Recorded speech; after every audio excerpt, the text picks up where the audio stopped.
Top 5 killer diseases sa Pilipinas. 5 sakit ang responsable sa daang-daang libong pagkamatay ng mga Pilipino bawat taon. Baka may warning signs na sa pamilya ninyo na hindi pa napapansin. Akala ng marami, basta walang nararamdaman, okay ang kalusugan. Pero maraming seryosong sakit ang tahimik sa umpisa.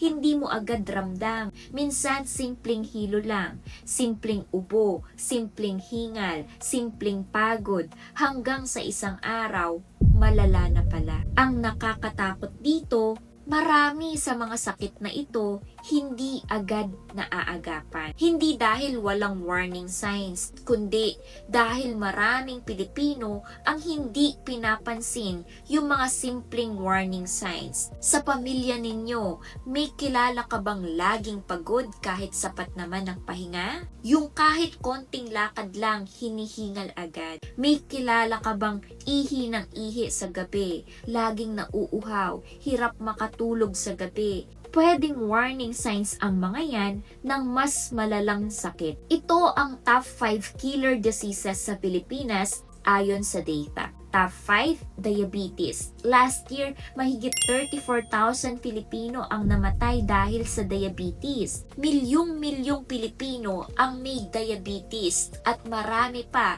ang hindi alam na mayroon sila nito. At nasa 7.5% Filipino adults ang may diabetes.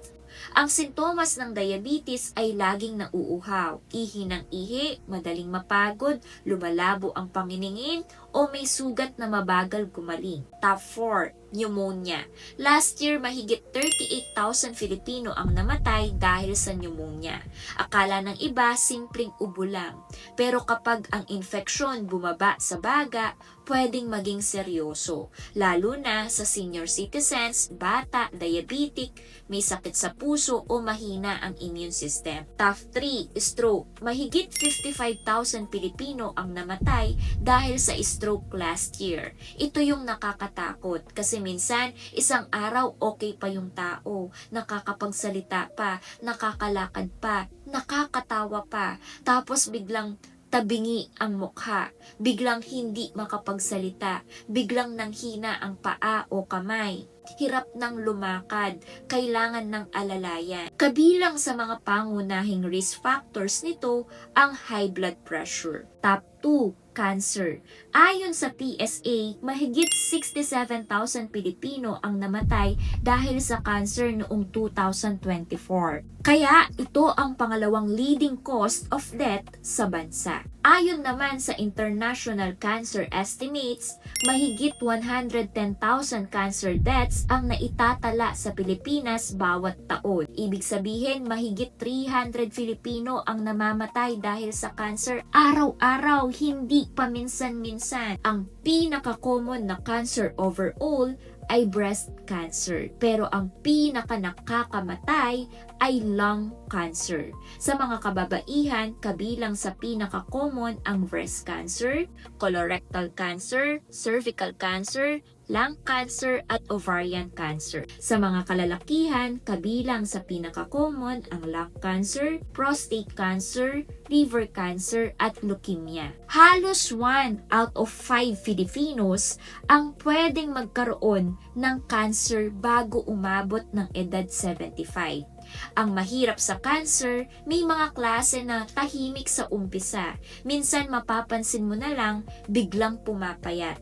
Walang ganang kumain. Hindi ibig sabihin cancer agad, pero ibig sabihin dapat ipasuri. Top 1, sakit sa puso.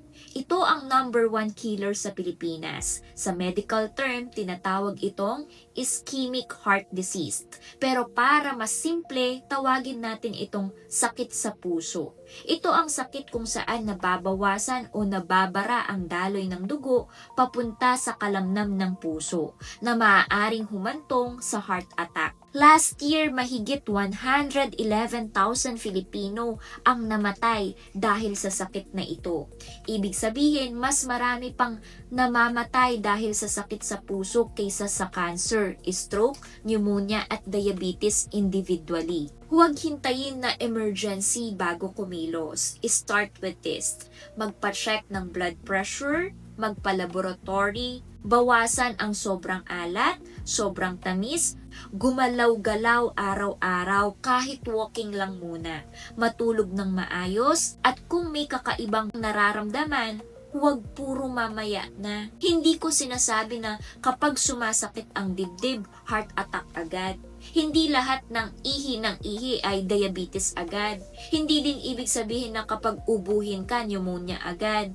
Pero kapag paulit-ulit, kapag lumalala, mas mabuting ma-check ng maaga kaysa magsisi sa huli. I-share mo itong video sa kanila, baka ito ang paalala na kailangan nilang magpa-check up ng mas maaga.